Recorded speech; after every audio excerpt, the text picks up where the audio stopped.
ជាបសួរពុកម៉ែបងប្អូនទាំងអស់គ្នា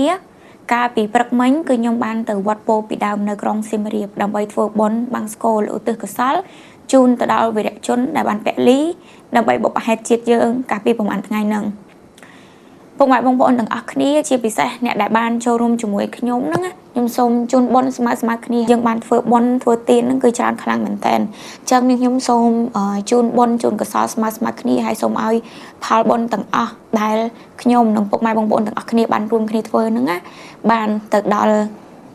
បុព្វការីជនក៏ដូចជាវីរជនដែលបានពលីនៅក្នុងសង្គ្រាមខ្មែរថៃក្នុងខែ7ឆ្នាំ2025ហ្នឹងក៏ដូចជាពពកបុរសគ្រប់រូបផងដែរជូនទៅដល់ជនស៊ីវិលឬក៏ប្រជាជនកម្ពុជាដែលបានប៉ះពាល់ឬក៏បានបាត់បង់ជីវិតនៅក្នុងភ្លើងសង្គ្រាមនឹងដូចគ្នាពុកម៉ែបងប្អូនទាំងអស់គ្នាអញ្ចឹងវីដេអូនេះប្រហែលជាសលេងខ្ញុំរៀងស្អកបន្តិចប៉ុន្តែយ៉ាងណាខ្ញុំសូមឲ្យពុកម៉ែបងប្អូនទាំងអស់គ្នាស្ដាប់វីដេអូនេះដល់ចប់ខ្ញុំពិតជាចង់ឲ្យដឹងខ្លាំងមែនតើខ្ញុំនឹងរៀបរាប់ពីដំណើរថាខ្ញុំទៅណាខ្លះហើយជំនួយនឹងបាននាំទៅដល់កន្លែងណាខ្លះហើយថាតើអ្វីខ្លះដែលខ្ញុំបានមើលឃើញហើយតើយើងគួរធ្វើអ្វីបន្ទាប់ពីយើងនឹងចាប់សង្គ្រាមហើយអញ្ចឹងថ្ងៃទី1ដោយសារតែអីវ៉ាន់ច្រើនរហូតដល់5ឡានអញ្ចឹងការធ្វើដំណើរយើងនឹងរៀងយឺតទោះបីជាចេញពីភ្នំពេញនឹងតាំងពីម៉ោង3ព្រឹកក៏ដោយអញ្ចឹងខ្ញុំទៅតំបន់មុំ3មុនគេតាំងពីថ្ងៃទី1ដែលត្រូវជាថ្ងៃទី28តែកាលពីថ្ងៃហ្នឹងស្ថានភាពនៅក្តៅនៅឡើយពុកម៉ែបងប្អូនទាំងអស់គ្នាមួយថ្ងៃពេញហ្នឹងគឺអត់មានការបាញ់គ្នានៅតំបន់មុំ3ហ្នឹងទេប៉ុន្តែពេលដែលខ្ញុំទៅដល់ភ្លាមគឺគ្រាប់ធ្លាក់ភ្លាមតែម្ដងខ្ញុំអត់អាចបង្ហាញវីដេអូបានទេប៉ុន្តែកំពុងតែរើអីវ៉ាន់ចុះហ្នឹងគឺគ្រាប់ផ្ទុះបដាយើងបាញ់ទៅគេបដាគេក៏បាញ់មកយើងបដាដែរទស្សនវិជ្ជាពេលហ្នឹងគឺរន្ធត់ខ្លាំងមែនតើហើយអាចនិយាយបានថាខ្ញុំនឹងចងចាំទស្សនវិជ្ជាមួយហ្នឹងគ្មានថ្ងៃភ្លេចទេប៉ុន្តែយ៉ាងណាគឺយើងធ្វើបានជោគជ័យទោះបីជាកាត់គ្រាប់ផ្លោងក៏ដោយបន្តមកទៀតតាមពិតយើងប្រុងបន្តដំណើរទៅលងវែងដែរប៉ុន្តែថ្ងៃហ្នឹងជួនក៏ចេញសេចក្តីប្រកាសពាក់ព័ន្ធទៅនឹងបទជប់បាញ់ពេលល្ងាច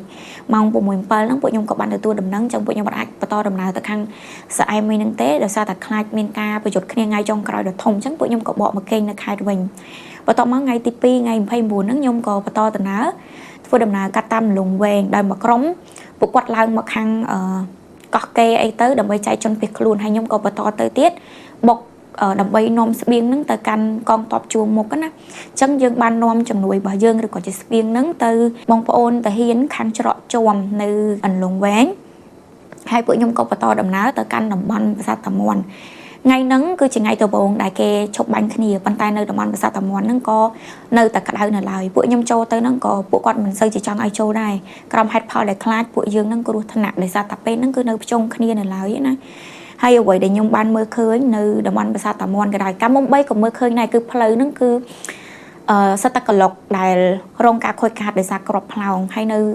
ៅប្រាសាទតាមាន់ឬក៏តំបន់ផ្លូវទៅប្រាសាទតាមាន់ហ្នឹងក៏ច្រើនខ្លាំងមែនតើដែលសុទ្ធសឹងតែជាស្លាកស្នាមខូចខាតដោយសារសង្គ្រាមហើយវត្តដែលនៅក្បែរនោះហើយនឹងប្រាសាទខ្ញុំឃើញមានការខូចខាតច្រើនខ្លាំងមែនតើបើវត្តវិញយើងនិយាយខ្លីថាម៉ត់ឆឹងតែម្ដងសូម្បីតែទីស្នាក់ការដែលបងតាហ៊ានឬក៏លោកពូតាហ៊ានគាត់ស្តុកទុកស្បៀងណាគឺគ្រាប់ផ្លោងបាញ់មកធ្លុះជញ្ជាំង4តង់ខ្ញុំរន្ធត់ខ្លាំងមែនតើប៉ុន្តែយ៉ាងណាកន្លែងហ្នឹងក៏យើងនៅតែទទួលបានជោគជ័យហើយខ្ញុំក៏បន្តដំណើរមកក្រុងសៀមរាបហើយកាលពីម្សិលមិញថ្ងៃទី30នេះយើងទទួលបានដំណឹងថានៅស្រុកចុងកាល់ដែលមានជំរំជនភៀសខ្លួនហ្នឹងគាត់ខ្វះខាតស្បៀងអញ្ចឹងពួកខ្ញុំក៏សម្រេចចិត្តទិញស្បៀងហើយធ្វើដំណើរបន្ត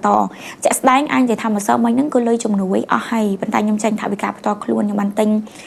នំប៉័ងបានជាង1200ដើមហើយយើងមានសល់ថ្នាំពេទ្យមានសល់អីមួយចំនួនអញ្ចឹងណាយើងក៏បានយកទៅជំរុំភៀសខ្លួននឹងហើយក៏ជាឱកាសហ្នឹងអរគុណដូចគ្នាអរគុណទៅដូចជាបងម្នាក់ដែលគាត់តាក់ទងមកខ្ញុំតាមเพจហើយគាត់ឧបត្ថម្ភជាធុងចម្រាស់ទឹកដែលគាត់ដូចជានិយាយថាមានបងប្អូនគាត់នៅក្រៅប្រទេសឧបត្ថម្ភអញ្ចឹងខ្ញុំក៏អរគុណខ្លាំងមែនតើចំពោះពួកគាត់ដែលបានទទួលណាគឺវាមានប្រយោជន៍ខ្លាំងហើយពួកខ្ញុំបានចែកជូនទៅដល់ជនភៀសខ្លួនហើយឃើញការពិបាករបស់គាត់ជាច្រើនអញ្ចឹងខ្ញុំចង់រៀបរាប់ជូនពុកម៉ែបងប្អូនទាំងអស់គ្នាមកដល់វគ្គថាតើអ្វីខ្លះដែលខ្ញុំបានមើលឃើញបើនិយាយពីតាហ៊ានពួកគាត់ពិបាកហ្នឹងគឺពិបាកត្រង់ថាក្នុងកំឡុងពេល5-6ថ្ងៃដែលពួកគាត់ជាប់ដៃនៅក្នុងសង្គ្រាមហ្នឹងគឺពួកគាត់អត់មានពេលអត់មានបានចំអិនម្ហូបហើយក៏អត់មានបានអ្នកក្រោយហ្នឹងយកស្បៀងទៅដល់ដែរអញ្ចឹងវាពិបាកកន្លែងហ្នឹងឯងគេຕົកធម្មតាគេមានត្រៀមខ្លះដែរតែរយៈពេលខ្លីអីចឹងទៅហើយពេលរវល់ចាប់ដៃធ្វើសង្គ្រាមហ្នឹងអាចនិយាយថាហត់ខុសធម្មតាក៏ញ៉ាំហ្នឹងអាចច្រើនខុសធម្មតាដែរអញ្ចឹងវាខៅទៅតាមហ្នឹងណាពាក់ព័ន្ធជាមួយនឹងជនភៀសខ្លួនខ្ញុំអត់ដឹងថានិយាយពីណាទៅណាទេ ប៉ុន្តែអ្វីដែលខ្ញុំខ្លាចចិត្តខ្លាំងហ្នឹងគឺអ្នកដែលគាត់ទៅសៃខ្ចីមានអ្នកខ្លះគាត់ឆ្លងទន្លេបដើនៅស្រុកគាត់នៅតាមព្រំដែនក្របផ្លោងធ្លាក់បដើផ្ទុះបដើអ្នកខ្លះឆ្លងទន្លេបាន2ថ្ងៃត្រូវវិច្ចប្រវិច្ចសុំក៏យន្តកែជីមកកាន់ជំរំភៀសខ្លួនមានគ្រួសារមួយនោះបងប្អូនស្រី3នាក់កូនខ្ចីទាំង3នាក់ខ្ញុំឃើញមានក្មេងៗជាច្រើននិយាយទៅនៅក្នុងជំរំអត់សូវមានមនុស្សប្រុសទេភាគច្រើនពួកគាត់នៅតាមទល់ដែនអញ្ចឹងទី1នៅពេលដែលគាត់ភៀសខ្លួនប្រុសនៅមើលផ្ទះអត់មានភៀសខ្លួនមកទាំងអស់ទេហើយនឹងមួយទៀតហ្នឹងគឺភាគច្រើនស្វាមីរបស់គាត់ឬក៏មនុស្សប្រុសដែលនៅក្នុងផ្ទះហ្នឹងគឺជាទាហានជួរមុខអញ្ចឹងទស្សនវិជ្ជានៅក្នុងជំរំគឺពោពេញទៅដោយក្មេងស្ត្រីវ័យចំណាស់ស្ត្រីសរសៃខ្ចីដែលវាជាទស្សនវិជ្ជាមួយដែលខ្លោចផ្សាខ្លាំងមែនទែនដែលពួកគាត់អត់មានអាហារញ៉ាំគ្រប់គ្រាន់ទេជាក់ស្ដែងម្សិលមិញនៅជំរំចុងកាលហ្នឹងមានកូនក្មេងម្នាក់ក្តៅខ្លួនរហូតដល់40អង្សាដោយសារតែម្ដាយគាត់ជាប់រវល់ទៅបើកអង្គរដែលជាអំណោយរបស់ព្រះមហាក្សត្ររបស់យើងចឹងកូនប្រុសជាង10ឆ្នាំហើយជា2 3 10ឆ្នាំនៅមើលប្អូនតែគាត់នៅប៉ុណ្ណឹងគាត់អត់ទាន់ដឹងអីទេហើយមិនមែនប្អូនតែម្នាក់ណាប្អូន2 3នាក់កូនស្រីហ្នឹងក្តៅខ្លួនឡើងញ័រ40អង្សាហើយគ្នានឹងអត់ដឹងធ្វើមិនទេប៉ុន្តែចៃដន្យពួកខ្ញុំក៏យកនំណែកអីហ្នឹងទៅចែកទៅក៏ឃើញក៏បានពឹងឲ្យកងកម្លាំងនៅនឹងដឹកយកទៅពេទ្យអីចឹងទៅមូលហេតុដែលគ្នាអត់ទៅពេទ្យហ្នឹងទី1អត់ដឹងហេតុផលដ៏ធំចម្បងមួយទៀតហ្នឹងគឺអត់មានលុយរឿងមួយទៀតដែលខ្ញុំបានជួបកាលពីម្សិលមិញពេលដែលខ្ញុំទៅចែកហ្នឹងគឺឃើញបងស្រីម្នាក់និងកូន2នាក់អង្គុយយំពីក្រោយគាត់កំពុងនិយាយទូរស័ព្ទខ្ញុំពីដំបូងគាត់ហ៊ានចូលទៅសួរគាត់ទេប៉ុន្តែខ្ញុំនឹកឃើញថាអ្នកដែលអត់មានវត្តមាននៅហ្នឹងមានតែជាស្វាមីគាត់ហើយបើជាស្វាមីគាត់ដែលអត់អាចមកហ្នឹងគឺមានតែតាហ៊ានតែពេលដែលសួរទៅស្វាមីគាត់ហ្នឹងគ្រុនឈាមដល់ដំណាក់កាលចុងក្រោយផុតម្ដងពេទ្យអស់សង្ឃឹមហើយដោយការប៉ាន់ស្មានរបស់ខ្ញុំអញ្ចឹងគឺប្តីគាត់ហ្នឹងជាតាហ៊ានដែលនៅប្រាសាទតាមាន់អញ្ចឹងរយៈពេលប្រហែលថ្ងៃហ្នឹងគ្រុនហើយនៅក្នុងសង្គ្រាមដែលអាចចុះមកបានរហូតដល់គាត់ដល់ដំណាក់កាលចុងក្រោយអញ្ចឹងយើងក៏បានជួយគាត់ដែរគឺជួយជូនគាត់មកកាន់ខេត្តសៀមរាបដោយសារតែប្តីគាត់ហ្នឹងត្រូវបានគេបញ្ជូនមកកាន់ខេត្តសៀមរាបហើយក៏អាចនិយាយថាវាជារឿងចៃដន្យដែរដែលខ្ញុំដើរទៅជួបគាត់ណាដោយសារតែពួកខ្ញុំអត់បាននៅក្នុង social media ទេគឺវាអត់អ៊ីនធឺណិតមានបងប្រុសម្នាក់គាត់មិនពិការ 100% ទេប៉ុន្តែគាត់ដើរតតែមានឈើច្រត់ទាំងសងខាងហើយគាត់ដើរពីឆ្ងាយដោយសារជំរំហ្នឹងមានម្ដុំពេលខ្ញុំចែកនំក្មេងៗគាត់មកយកជំរំគាត់មិននៅហ្នឹងឯងនៅឆ្ងាយប្រហែល200-300ម៉ែត្រចឹងទៅតតែខ្ញុំហ្នឹងចែកទៅដល់កន្លែងគាត់ខ្ញុំទៅដល់ហើយគាត់ដើរអត់ទាន់ដល់ហងដែលខ្ញុំខ្លោចចិត្តខ្លាំងមកនេះថាគាត់ពិការដែលជើងគាត់គ្រោះថ្នាក់ហ្នឹងណាគាត់ដើរយូរខ្លាំងមែនតើតែគាត់ដើរមកដើម្បីតែនំមកកញ្ចប់ទេជើងគាត់ហ្នឹងពិការដោយសារតែគ្រោះថ្នាក់ប៉ះពាល់ជាមួយឡានកាលពីគាត់ធ្វើការនៅក្នុងប្រទេសថៃខ្ញុំអត់ហ៊ានរៀបរាប់ច្រើនទេដោយសារតែខ្ញុំអាចនិយាយបានថាក្តុកក្តួលខ្ញុំអត់ដឹងរៀបរាប់មិនមែនប៉ុន្តែខ្ញុំមានរូបថតមួយចំនួនប្រហែលជាខ្ញុំដាក់ជូនពុកម៉ែបងប្អូនទាំងអស់គ្នាហើយអ្វីដែលខ្ញុំខ្លោចចិត្តខ្លាំងហ្នឹងគឺស្ត្រីដែលគាត់កូនខ្ចីហើយគាត់អត់មានរបស់ញ៉ាំគ្រប់គ្រាន់អត់មានសោះហ្មងទៅម្សិលមិញហ្នឹងសូម្បីតែអង្គក៏អស់ដែរកុំថាឡើយមហូបបន្លែត្រីសាច់ហើយនឹងក្មេងៗដែលពួកគេត្រូវការអាហារូបត្ថម្ភជាខ្លាំងប៉ុន្តែអត់មានអីញ៉ាំទេជាពិសេសក្មេងក្រោម1 ខួបម្ដាយអត់មានអីញ៉ាំទាំងអត់មានទឹកដោះហើយកុំគិតទៅដល់ទឹកដោះគោអញ្ចឹងអាចនិយាយបានថាលើហ្នឹងគឺខ្វះខាតខ្លាំងមែនតើហ្នឹងគឺសម្ភារៈសម្រាប់ក្មេងអាយុក្រោម1 ខួបនិយាយទៅទីរੂហើយនឹងកុមារខ្ញុំគិតដែរប្រហែលជាខ្ញុំនឹងមានជុំទី2ដែលខ្ញុំនឹងទៅបើសិនជាជំរំនៅតែអត់ទាន់បំបែកគឺខ្ញុំនឹងលើកហ្នឹងគឺខ្ញុំផ្ដោតសំខាន់ទៅលើតែកុមារទេជាពិសេសពួកគាត់ក្តៅខ្លួនប្រាសាយអីហ្នឹងអត់មានថ្នាំទេមិនសមខ្ញុំមានថ្នាំដែរតែមានតែថ្នាំរបស់មនុស្សធំបន្តមកទៀតពុកម៉ែបងប្អូនទាំងអស់គ្នាគឺប្រហែលថ្ងៃហ្នឹងគឺខ្ញុំនៅទីរួមខេត្តបែបអញ្ចឹងហើយទៅសិតតែតំបន់ដាច់ស្រយាលសិតតែជាតំបន់ដែលជួរមុខហើយនឹងមានគ្រោះថ្នាក់អញ្ចឹងរវល់ក៏រវល់អត់មានសេវាហ្នឹងក៏អត់មានសេវាខ្ញុំអត់បានមើលអីទាំងអស់ហ្មងអ៊ីនធឺណិតទំតែយកមិញតំបានមើលខ្លះហើយក៏អស់កម្លាំងហ្នឹងក៏កេងលក់ទៅហើយថ្ងៃហ្នឹងក៏រវល់ពេញមួយថ្ងៃដែរឥឡូវហ្នឹងគឺតែមកដល់ពេញកៅក៏អត់ទាន់បានផ្លាស់ដែរគឺនៅតាំងពីព្រឹកមកហ្មងប៉ុន្តែខ្ញុំទ្រាំអត់បានទេខ្ញុំចង់និយាយនឹងឯងអញ្ចឹងខ្ញុំចង់និយាយជាពិសេសទៅកាន់បុគ្គលខ្មែរគ្រប់រូបជាពិសេសយុវជនតែម្ដងខ្ញុំចង់និយាយថាខ្ញុំឈឺចាប់ខ្លាំងខ្ញុំអត់ដឹងមានពាក្យអីនិយាយឲ្យវាលើសនឹងព្រោះបេះដូងខ្ញុំវាដូចត្រូវបានគេហែកត្រូវបានគេច្រាំត្រូវបានគេជន់អញ្ចឹង នៅពេលដែលខ្ញុំឃើញរូបភាពទាហានរបស់យើងត្រូវបានគេចាប់ខ្លួនត្រូវបានគេដោះកៅអៅអាហ្នឹងហើយបងប្អូនដែលគេហៅថាឆ្លើយសឹកនៅពេលគេចាប់បានខ្ញុំនឹកឃើញទៅដល់ពាក្យដែលគេនិយាយថាយុទ្ធជនអាចសម្លាប់មិនអាចប្រមាថខ្ញុំអាចពាល់នៅអារម្មណ៍របស់ពួកគាត់ដែលជាវីរៈជនណាដែលជាបុគ្គលដែលក្លាហានហើយគាត់ត្រូវបានគេប្រមាថចឹងខ្ញុំយល់ថាគាត់នឹងឈឺចាប់ប៉ុណ្ណាអាចនិយាយថាដោយសារតែខ្ញុំឆ្អែតហើយខ្ញុំខឹងខ្ញុំបញ្ចេញអារម្មណ៍តាមទឹកភ្នែកខ្ញុំតាមភាពឈឺចាប់អីនឹងបញ្ចេញហើយអញ្ចឹងខ្ញុំអត់សូវដឹងខ្ញុំអត់ដឹងថាត្រូវនិយាយមិនប៉ុន្តែពាក្យដែលខ្ញុំអាចនិយាយបានឲ្យពុកម៉ែបងប្អូនទាំងអស់គ្នាយល់គឺទង្វើដែលជាតិសាសន៍មួយនឹងធ្វើដាក់ប្រជាជនយើងទាហានរបស់យើងហ្នឹងគឺគេបានចាត់ទុកយើងជាមនុស្សទេទាំងការចូលមកចាប់ខ្លួនយើងយកទៅក្នុងកំឡុងពេលដែល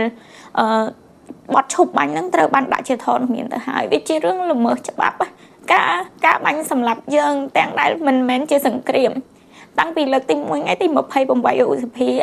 ដែលគេបានបាញ់សម្លាប់ទាហានយើងម្នាក់ដើម្បីប្រឆេះកំហឹងហើយបំផ្ទុះសង្គ្រាមពេលចប់សង្គ្រាមហើយវានៅតែអាចសម្លាប់ទាហានយើងបានម្នាក់ទៀតខ្ញុំភ្លេចប្រាប់ពុកម៉ែបងប្អូនទាំងអស់គ្នារឿងមួយទៀតកាលពីថ្ងៃទី2ដែលខ្ញុំនៅក្រុងព្រះវិហារហ្នឹងពេលញ៉ាំបាយថ្ងៃត្រង់បន្ទាប់ពីខ្ញុំចែកនៅជំរុំជនភៀសខ្លួនហើយជនភៀសសឹកសំទោសខ្ញុំភ្លេចនិយាយថាពេលព្រឹកហ្នឹងគឺខ្ញុំបានចែកទៅកាន់បងប្អូនដែលគាត់ភៀសហ្នឹងមកហើយភាគច្រើនស្វាមីគាត់ហ្នឹងសិតតែជាទាហានទុកជួមមុខមានក្មេងមួយហ្នឹងក៏រត់មកអោបខ្ញុំដែរថាខ្ញុំនៅជួមមុខពេលខ្ញុំពិបាកទ្រាំខ្លាំងមែនតើហើយនៅពេលដែលទាំងក្មេងហ្នឹង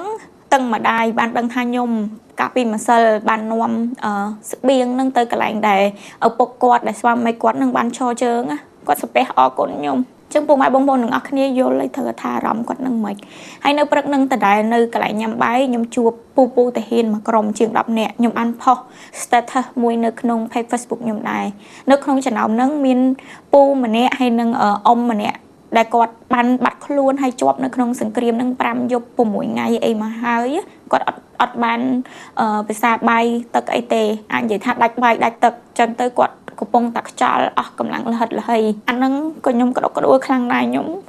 និយាយឲ្យខ្លីមកសរុបមកអ្វីខ្ញុំចង់ព្យាយាមចង់និយាយថាប្រជាជនខ្មែរយើងឬក៏ប្រទេសយើងហ្នឹងមិនក៏កំសត់ហេតុអីបានយើងហ្នឹងត្រូវបានគេជន់ឈ្លីយើងត្រូវបានគេធ្វើបាបមកដល់ចំណុចហ្នឹងដូចមានមីងម្នាក់គាត់ផុសពីក្មួយគាត់ករណីក្មួយគាត់នៅក្មេងទៅទៅចូលហាត់ហ៊ានបានប្រហែលដូចជា2ខែហើយត្រូវទៅជួមមុខតាកបីសួរតភ័យអត់ភ័យប៉ុន្តែត្រូវតែបាញ់គេបើអត់បាញ់គេបាញ់ពាក្យសម្ដីហ្នឹងបើគិតឲ្យដល់គឺគាត់អត់ចង់បាញ់គេទេគាត់អត់ចង់ធ្វើសង្គ្រាមគាត់អត់ចង់បាញ់គេសម្លាប់គេទេប៉ុន្តែគឺពួកសៀមគឺពួកថៃពួកដែលឆ្លៀនពីនឹងទេដែលបង្ខំឲ្យក្មេងប្រុសម្នាក់ត្រឹមតែអាយុប៉ុណ្ណឹងមិនមែនក្មេងទៀតទេប៉ុន្តែយ៉ាងណាគាត់នៅក្មេងបានន័យថាបង្ខំឲ្យយុវជនដែលស្លូតត្រង់ម្នាក់ត្រូវលើកកំភ្លើងបាញ់សម្លាប់ជីវិតអ្នកដទៃទាំងដែលទោះបីជាគាត់អត់ចង់ក៏ដោយហើយមានពុកម៉ែបងប្អូនមួយចំនួនបន្ទោសថាម៉េចបានខ្មែរយើងនឹងល្ងងម៉េះឲ្យគេចាប់បានទាំងជាង20នាក់នឹ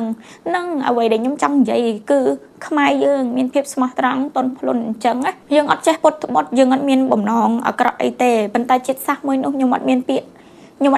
អីរញនិយាយខ្ញុំអត់មានពាក្យអីដាក់ទៅឲ្យវាសំពោះអាក្រក់ជាងសត្វដេរឆានទៀតតារាទៀតឃើញយើងពុលឆ្នាំពុលមកសើចចំអកពីអាការរងទុក្ខវេទនាទាំងដែលជាតិសាសរបស់ខ្លួនឯងធ្វើខ្ញុំមិនដឹងថាខួរក្បាលគេសតិសម្បជញ្ញៈគេនឹងធ្វើមកពីអីអញ្ចឹងសរុបមកវិញមកអីដែលខ្ញុំចង់និយាយដល់កន្លែងសំខាន់ហើយគឺគេអត់បានចាត់ទុកយើងជាមនុស្សទេអាហ្នឹងឯងគឺជាភាពឈឺចាប់ប៉ុន្តែខ្ញុំសូមបើកវងកញ្ចក់ដូចគ្នាវាមិនបានចាត់ទុកយើងជាមនុស្សទាំងដែលពួកវានឹងគឺអត់ស្មើសត្វទេបកមកវិញខ្ញុំចង់ឲ្យប្រជាជនខ្មែរខ្ញុំចង់ឲ្យយុវជនជាពិសេសក្មេងដែលជាទំពាំងស្នងឫស្សីឲ្យយល់ឲ្យដឹងថា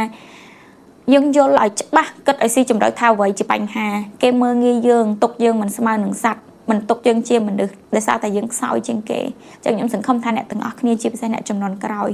ធ្វើឲ្យប្រទេសខ្មែរយើងអស់ចាកុំឲ្យមានអ្នកណាមកជិះជាន់មកមើងងាយតទៀតហើយចឹងហើយក៏ដោយសារតែឃើញក្មេងៗគេរងទុក្ខខ្លាំងហើយខ្ញុំក៏គិតដូចគ្នាថាក្មេងៗទាំងអស់ហ្នឹងឯងគឺជាទីពឹងរបស់ប្រទេសជាតិថ្ងៃក្រោយចឹងខ្ញុំក៏កំពុងតែគិតដែរថានឹងធ្វើអីមួយយ៉ាងហើយខ្ញុំក៏សង្ឃឹមអាចប្រហែលជាក្រុមហ៊ុនដែល ផលិតឬក៏នាំចូលទឹកដោះគោអីហ្នឹងដោយសារតែក្មេងៗខ្វះខ្លាំងមែនតើទឹកដោះគោជាពិសេសក្មេងៗក្រោម1ខួបហើយនឹងអាយុក្រោម3ខួបខ្វះខ្លាំងមែនតើបើសិនជាពុកម៉ែបងប្អូនចង់ឧបត្ថម្ភជាទឹកដោះគោឬក៏សម្ភារៈក្មេងអីក៏ល្អដែរហើយបើសិនជាមានក្រុមហ៊ុនធំគិតដល់ចំណុចហ្នឹងក៏ល្អហើយខ្ញុំអរគុណខ្លាំងមែនតើចង់ឲ្យចូលរួមតាមរយៈខ្ញុំឲ្យខ្ញុំនាំយកទៅក៏បានចង់យកទៅដេកផ្ទាល់ក៏បានមានតំណងស្រាប់ដែរនៅកន្លែងហ្នឹងក៏បានដែរមកវិញមកគឺខ្ញុំអរគុណខ្លាំងមែនតើចំពោះថ្នាក់ដឹកនាំហើយក៏ Donald Trump ផងដែរលោក Donald Trump ដែលជាប្រធានាធិបតីសហរដ្ឋអាមេរិកនឹងគាត់មានឥទ្ធិពលដែលប្រឈប់សង្គ្រាមនឹងបានគឺយើងទាំងអស់គ្នាអត់អាចមើលរំលងទេគឺយើងអរគុណគាត់នៅក្នុងករណីនេះខ្ញុំក៏សង្ឃឹមថាមិនមែនចាប់ត្រឹមប៉ុន្មានថ្ងៃយើងភ្លេចគុណអាមេរិកយើងស្វែងរកជំនួយសូម្បីតែ UN ឬក៏អីក៏ដោយប៉ុន្តែយើងអត់ទទួលបានអីទេប៉ុន្តែលោក Donald Trump ស្រែកតែមួយម៉ាត់យើងក៏រកដំណោះស្រាយឃើញគឺខ្ញុំឲ្យ credit ទៅគាត់ខ្ពស់ហើយនឹងអរគុណថ្នាក់ដឹកនាំរបស់យើងសម្ដេចហ៊ុនម៉ាណែតខ្ញុំឃើញវីដេអូគាត់ក៏ខ្ញុំតែឃើញដែរសូម្បីតែគាត់ជាថ្នាក់ដឹកនាំណាក៏ខ្ញុំមានអារម្មណ៍ថាអាណិតដែរទោះបីជាគាត់ខ្ពស់ក៏នៅឋានៈដែលខ្ពស់ជាងគេក៏ដោយប៉ុន្តែយើងពិតជាមើលឃើញនៅការខំប្រឹងរបស់គាត់ភាពឈឺចាប់តែគាត់មិនបានសម្រាកភាពឈឺចាប់ដែលគាត់ជាថ្នាក់ដឹកនាំកម្ពុជាមួយមុខត្រូវតែឈរធ្វើមុខម៉ងត្រូវទៅសុំជំនួយពីបរទេសគ្រប់ប្រទេសត្រូវសុំការយោគយល់ការឲ្យគេយកចិត្តទុកដាក់ឲ្យគេសម្លឹងមើលឲ្យឃើញថាហេតុផលឬក៏បញ្ហាជាអីព្រោះពីដើមមកហ្នឹងគឺភាគីម្ខាងទៀតហ្នឹងលៀបពណ៌រហូតដល់យើងហ្នឹងខ្លាយជាមនុស្សអាក្រក់នៅក្នុងផ្នែកអន្តរជាតិធ្វើឲ្យគេយល់ច្រឡំស្អប់ខ្ពើមហើយនឹងរើសអើងយើងអញ្ចឹងកៅភ្នែកគាត់បញ្ជាក់គ្រប់យ៉ាងទឹកមុខគាត់គឺបញ្ជាក់ពីក្តីបារម្ភការសុំជំនួយពីបរទេសគឺគ្រប់បែបយ៉ាងមួយវិញទៀតពាក់ព័ន្ធទៅនឹងទាហានពុកម៉ែបងប្អូនទាំងអស់គ្នាគឺខ្ញុំសនំពរតែម្ដងទោះបីជាប្រកាសចំនួនទាហានដែលពាក់លីហើយក៏ដោយឬក៏នៅក៏ដោយបើសិនជាពុកម៉ែបងប្អូនទាំងអស់គ្នាឃើញចំនួនច្រើនកុំបន្ទោសរាជរដ្ឋាភិបាលថាឃើញតែគ្រប់គ្រងបានឃើញតែថាមានព្រៀបហេតុអីក៏បាត់បង់ជីវិតច្រើនតាមពិតការបាត់បង់អាយុជីវិតទាហានរបស់កម្ពុជាយើងច្រើនមិនមែនជារឿងចម្លែកទេទីមួយប្រទេសយើងទូចយើងគ្រាន់តែការពារខ្លួនគេជាអ្នកឈ្លានពាននិយាយខ្លីគឺគេឈ្លានពានយើងប្រទេសយើងទូចសម្ភារៈអាវុធ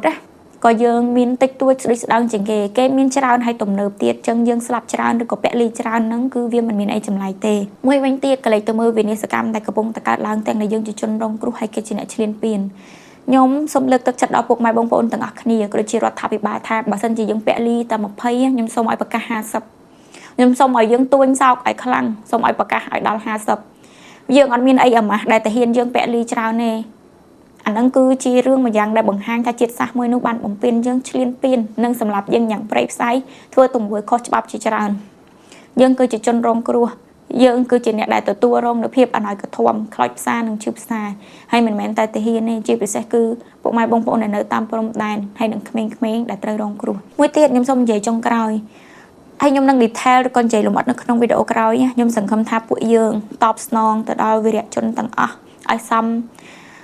ទៅនឹងអ្វីដែលគាត់បានលះបង់យើងកុំទទួលបានសន្តិភាពហើយភ្លេចពួកគាត់វិញគិតថាពួកគាត់សំខាន់តែពេលដែលកំពុងមានសង្គ្រាមខ្ញុំសង្ឃឹមថាពួកយើងអាចនឹងរួមគ្នាហើយធ្វើអ្វីមួយយ៉ាងដើម្បីតបស្នងសងគុណដល់ពួកគាត់ឲ្យបានសមរម្យសម្រាប់គ្រួសារយុទ្ធជនទាំងអស់ឬក៏វីរៈបុរសទាំងអស់ដែលបានពលីនៅក្នុងចិត្តនៅក្នុងបេះដូងខ្ញុំគឺគ្រួសាររបស់អ្នកដែលពលីទាំងអស់គឺជាអ្នកដែលលះបង់ខ្ពស់ជាងគេដើម្បីជាតិយើងគឺជាគ្រួសារដែលត្រូវទទួលបានរបៀបថាការគោរពឲ្យតម្លៃខ្ពស់បំផុតខ្ពស់ជាងអុកញ៉ាឯកឧត្តមអីទាំងអស់គឺការលះបង់របស់លោកអ្នកគឺធំធេងខ្លាំងមែនតើសម្រាប់ប្រជាជនខ្មែរមិនថារងរបួសឬមួយក៏បាត់បង់ជីវិតគឺខ្ញុំអរគុណខ្លាំងមែនតើអរគុណទៅដល់គ្រួសារពួកគាត់ហើយជាពិសេសក៏សនំពរទៅដល់ខ្មែរគ្រប់រូបឲ្យតម្លៃឲ្យកាន់តែខ្លាំងទៅកាន់គ្រួសាររបស់ពួកគាត់ដែលនៅសេសសល់ហើយខ្ញុំសង្ឃឹមថាក្មេងៗបងប្អូនជាច្រើនដែលគាត់ត្រូវបានបាត់បង់ឪពុកហ្នឹងណាគឺទទួលបានការគាំពៀពីយើងទាំងអស់គ្នាវាក៏ជាផ្នែកមួយឬក៏រឿងមួយនៃការសងគុណដែរគាត់មានតួនាទីការពារយើងគាត់ក៏មានតួនាទីជាឪពុកដែរអញ្ចឹងគាត់លះបង់ជីវិតរបស់គាត់ក្នុងការការពារសុខសន្តិភាពឲ្យពួកយើងខ្ញុំសង្ឃឹមថាពួកយើងទាំងអស់គ្នានឹងតបស្នងគាត់ដោយអនុញ្ញាតឲ្យកូនគាត់នឹងមានឱកាសមានលទ្ធភាពទទួលបានការសិក្សាទទួលបានឱកាសក្នុងការទទួលបានអនាគតល្អអញ្ចឹងទៅហើយជាយើងនិយាយលម្អិតនៅក្នុងវីដេអូក្រោយខ្ញុំសូមបញ្ចប់វីដេអូនេះត្រឹមនេះសិនខ្ញុំសង្ឃឹមថាពុកម៉ែបងប្អូនទាំងអស់គ្នាចែករំលែកវីដេអូនេះនឹងចងចាំនៅទង្វើដែលគេធ្វើដាក់យើងនិងភាពឈឺចាប់ដែលយើងទទួលរងពីជាតិសាសន៍មួយនេះអរគុណជម្រាបលាបាយបាយ